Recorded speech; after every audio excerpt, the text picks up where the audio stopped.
এই সরকার আদিবাসীদের যে সংরক্ষণ রয়েছে, বিগত সরকার আপনাদেরকে সংরক্ষণ দেয়নি, কেড়ে নিয়েছিল অধিকার।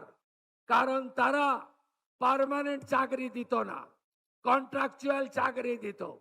আপনারা তাকিয়ে দেখবেন যত কন্ট্রাকচুয়াল চাকরি দিয়েছে সেখানে শিডিউল কাস্ট এবং শিডিউল ট্রাইবের সংরক্ষণ নীতি মানা হয়নি। শুধু তাই নয়, এই রাজ্যে হাজার হাজার ভুয়া এসটি সার্টিফিকেট দেওয়া হয়েছে। এসটি সার্টিফিকেট দেওয়া হয়েছে। আমাদের মন্ত্রী এবং দপ্তর প্রত্যেকটা ভুয়া এসটি সার্টিফিকেটের বিরুদ্ধে তদন্ত করছে এবং দোষী সাব্যস্ত হলে যিনি সার্টিফিকেট দিয়েছেন আর যিনি নিয়েছেন দুজনকেই জেলে পাঠানো হবে।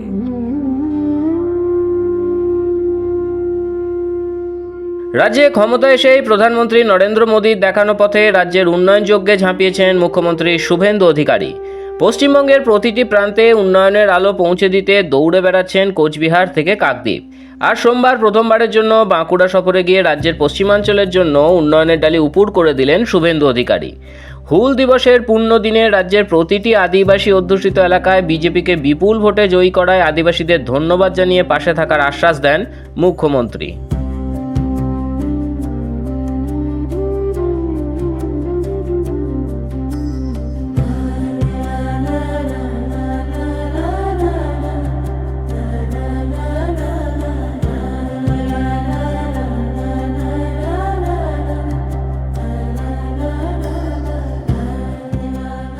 সোমবার বাঁকুড়ার অন্যতম জনপ্রিয় পর্যটন কেন্দ্র মুকুটমণিপুরে হুল দিবসের অনুষ্ঠানে যোগদান করেন মুখ্যমন্ত্রী। মুখ্যমন্ত্রী হওয়ার পর এই প্রথম বাঁকুড়া জেলায় যান তিনি।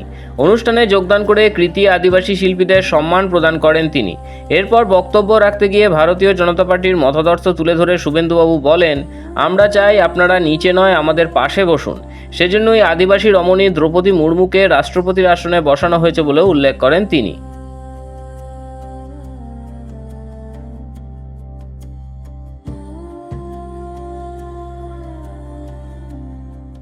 আজকে আদিবাসীদের সংগ্রামের ফলে যে ঝাড়খণ্ড রাজ্য তৈরি হয়েছে স্বাধীনোত্তর ভারতবর্ষে, সেটাও অটলজির সময়। শুধু তাই নয়, মাননীয় প্রধানমন্ত্রী নরেন্দ্র মোদীজি ভারতবর্ষের সংবিধানের সবচেয়ে উঁচু জায়গা 1 নম্বর যে আসন অর্থাৎ রাষ্ট্রপতির আসন মাননীয়া শ্রীমতী দ্রৌপদী মুর্মু মহোদয়াকে আমরা নির্বাচিত করে বসিয়েছি।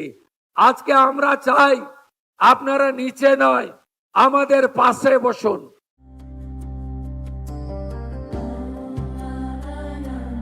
আদিবাসীদের প্রতি বিগত তৃণমূল সরকারের হীন মনোভাব ও অনুন্নয়ন তুলে ধরে শুভেন্দুবাবু বলেন,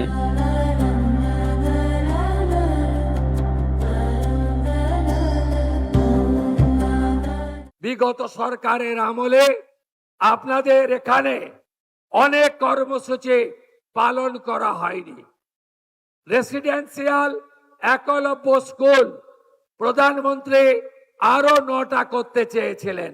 আগের যে তৃণমূলের সরকার জমি দেয়নি, বাধা দিয়েছে।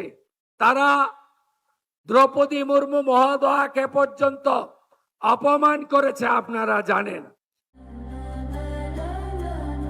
এরপরেই আদিবাসীদের জন্য একের পর এক সরকারি প্রকল্প ঘোষণা করেন মুখ্যমন্ত্রী। বহু প্রকল্পের ব্যয় বরাদ্দ বৃদ্ধির ঘোষণা করেন তিনি।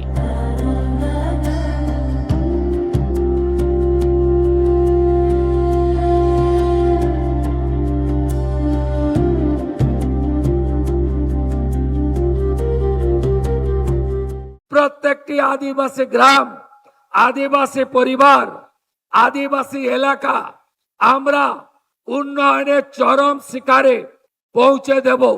এর জন্য শ্রেণীকক্ষ নির্মাণ, ছাত্রাবাসের সংস্কার, বিদ্যালয়গুলিতে বহুমুখী ইনডোর স্টেডিয়াম স্থাপন, এছাড়াও মানব প্রাণী সংঘাত কমিয়ে মানুষের জীবন রক্ষা উদ্দেশ্যে আর্লি ওয়ার্নিং সিস্টেম চালু করার প্রস্তাব রয়েছে।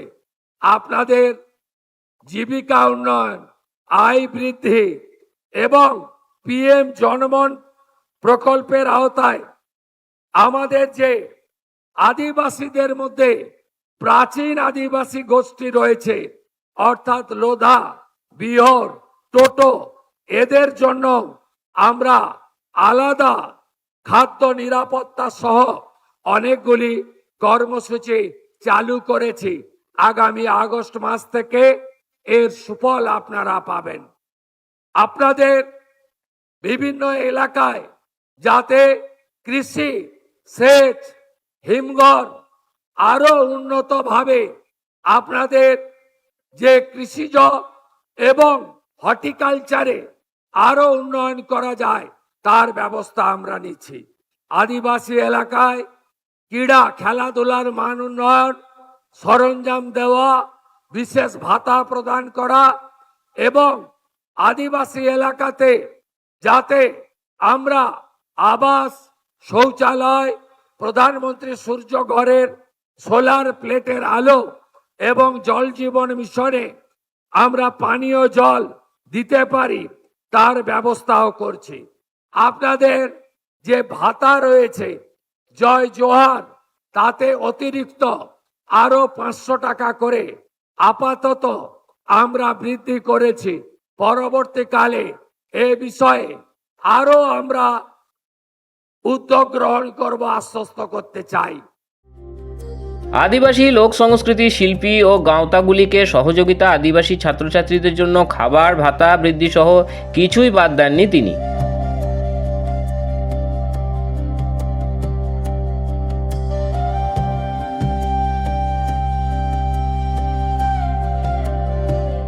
লোকপ্রসাদ শিল্পী ভাতা বৃদ্ধি সহ আপনাদের বিভিন্ন গাঁওতাগুলিকে আমাদের বাদ্যযন্ত্র এবং সাংস্কৃতিক চেতনাকে আরো এগিয়ে নিয়ে যাওয়ার জন্য আমরা উদ্যোগ গ্রহণ করেছি।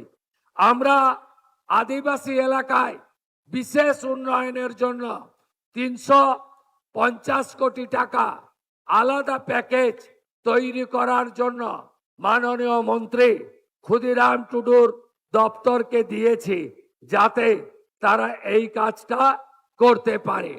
আমাদের আদিবাসী হোস্টেলগুলোতে যে ছাত্রছাত্রীরা থাকেন তাদের খাদ্য ভাতা 1800 টাকা বাড়িয়ে আমরা আগস্ট মাস থেকে আমরা 3300 টাকা করে তাদের খাদ্য ভাতা করব, এই সিদ্ধান্ত আমরা গ্রহণ করেছি। এদিনের সভা থেকে মুখ্যমন্ত্রী জানান, 1 জুলাই থেকে 1,20,00,000-এর বেশি মহিলা অন্নপূর্ণা ভাণ্ডার 3000 টাকা করে পাবেন। তার মধ্যে অন্তত 5 লক্ষ আদিবাসী মহিলা পাবেন। আগামীকাল 1 জুলাই এই রাজ্যে 1,51,00,000 অন্নপূর্ণা যোজনায় আবেদন করেছিলেন। আমরা স্কুটিনি করে প্রায় 1,20,00,000-এর বেশি দিদি আর বোনের নামকে আমরা নথিভুক্ত করতে পেরেছি।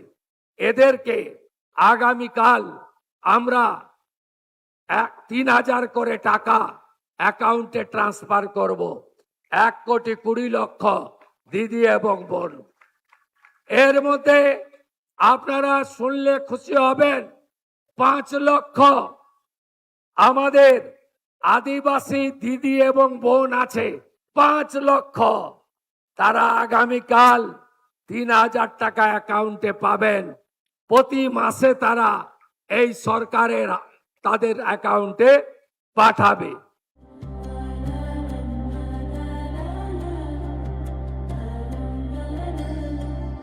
তৃণমূল জমানায় শিক্ষা ও চাকরিতে সংরক্ষণের নামে যে বিশাল প্রতারণা হয়েছে এদিন তাও তুলে ধরেন শুভেন্দুবাবু।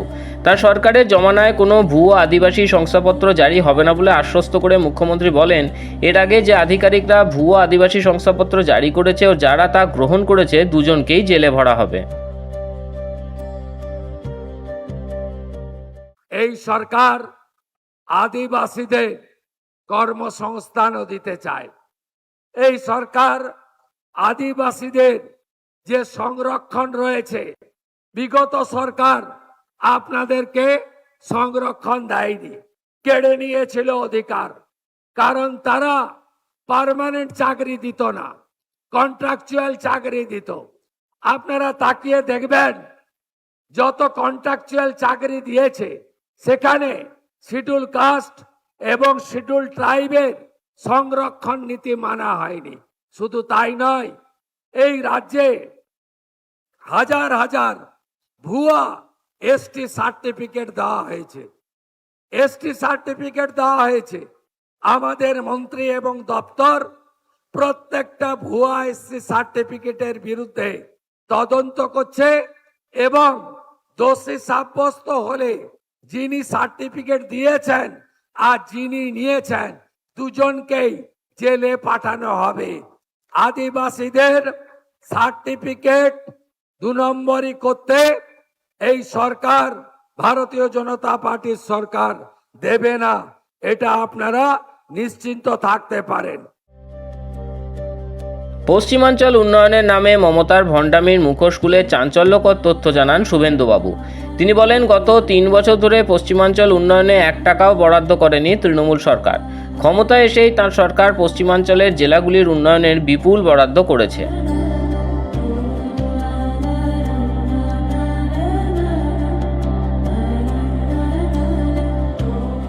শুধু আদিবাসী কল্যাণ দপ্তর নয়, আমরা পশ্চিমাঞ্চল উন্নয়ন দপ্তর, যে দপ্তর আমার হাতে আছে, এই দপ্তরে গত 3 বছর প্রাক্তন মুখ্যমন্ত্রী টাকা দেননি, 1 টাকাও দেননি। আপনি শুনলে অবাক হবেন, 25-26-এ মাত্র 6 কোটি টাকার কাজ হয়েছে এই 75টা ব্লকে, জঙ্গলমহলে। আমি আপনাদের বলি, আমরা এবারে 1200 কোটি টাকা বরাদ্দ করেছি বাজেটে। এই জঙ্গলমহলের 75টা ব্লকে ব্যাপক উন্নয়ন হবে। স্বাস্থ্য কেন্দ্র সাজাবো, জল পৌঁছে দেব, কমিউনিটি হল বানাবো এবং আমাদের বৃহত্তর পরিকল্পনা আছে। একদিকে জামশেদপুর ঝাড়খণ্ড শিল্পনগরী, আরেকদিকে দুর্গাপুর শিল্পনগরী। এই দুটোকে 200 কিলোমিটারের রাস্তায় যুক্ত করা যায়। এই সমগ্র এলাকা আমাদের পুরুলিয়া বাঁকুড়া, এই এলাকাকে আগামী দিনে আমরা আরো বেশি করে উন্নয়নের চরম শিখরে নিয়ে যাব। ঝাড়গ্রাম যেমন একটি আদিবাসী ইউনিভার্সিটি পেয়েছে, আমি জেলা শাসককে বলেছি, তিনি এখানে অনেকগুলো জায়গা দেখে রেখেছেন। ওই জায়গাতে আমাদের পশ্চিমাঞ্চল উন্নয়ন দপ্তরের টাকায় বিল্ডিং বানিয়ে দেব এবং এই এলাকায় একটি ভালো হসপিটাল নির্মাণ আমরা করে দেব। এই প্রতিশ্রুতি আপনাদের দিতে পারি। এবং পশ্চিমাঞ্চল উন্নয়ন দপ্তর, আদিবাসী কল্যাণ দপ্তর আর আমাদের পর্যটন দপ্তর সঙ্গে ত্রিস্তর পঞ্চায়েতের ফিনান্স কমিশনের টাকা, এই সব টাকা মিলিয়ে মুকুটমণিপুর একটি আদর্শ পর্যটন কেন্দ্র।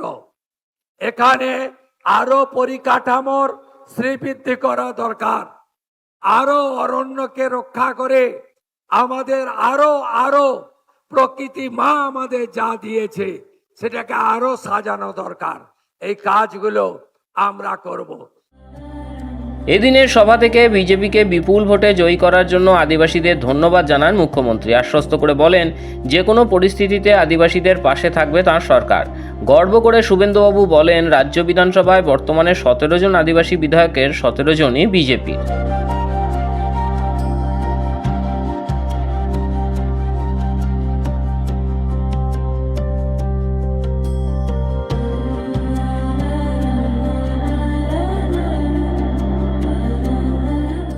আপনারা পশ্চিম বাংলায় 16টি আদিবাসী সংরক্ষিত আসনে আপনারা আমাদের জিতিয়েছেন।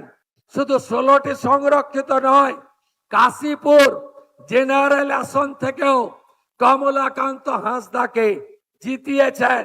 তাই পশ্চিমবঙ্গে এখন 16 জন নয় 17 জন আদিবাসী বিধায়ক আর 17 জনই ভারতীয় জনতা পার্টি। আমি আপনাদেরকে প্রণাম জানাই। আপনারা দুহাত ভরে আশীর্বাদ করেছেন। এবারে উন্নয়ন দিয়ে আপনাদের ঋণ আমরা শোধ করব। পশ্চিমবঙ্গ সরকার আপনাদের পাশে থাকবে। হাতে কাজ, পেটে ভাত, মাথায় ছাদ ভারতীয় জনতা পার্টির অঙ্গীকার ছিল, আছে, থাকবে। আপনার কি মনে হয় তৃণমূল জমানায় রাজ্যের আদিবাসীদের কোনো প্রকৃত উন্নয়ন হয়েছে? দেশের অন্যান্য রাজ্যের দিকে তাকালে কি মনে হয় বিজেপির জমানায় এগিয়ে যাবেন পশ্চিমবঙ্গের আদিবাসীরা? জানান কমেন্টে। আদিবাসীদের উদ্দেশ্যে মুখ্যমন্ত্রীর এই বক্তব্য ছড়িয়ে দিতে ভিডিওটি লাইক ও শেয়ার করুন। সঙ্গে থাকতে সাবস্ক্রাইব করুন চ্যানেলটি। ব্যুরো রিপোর্ট, মাধ্যম।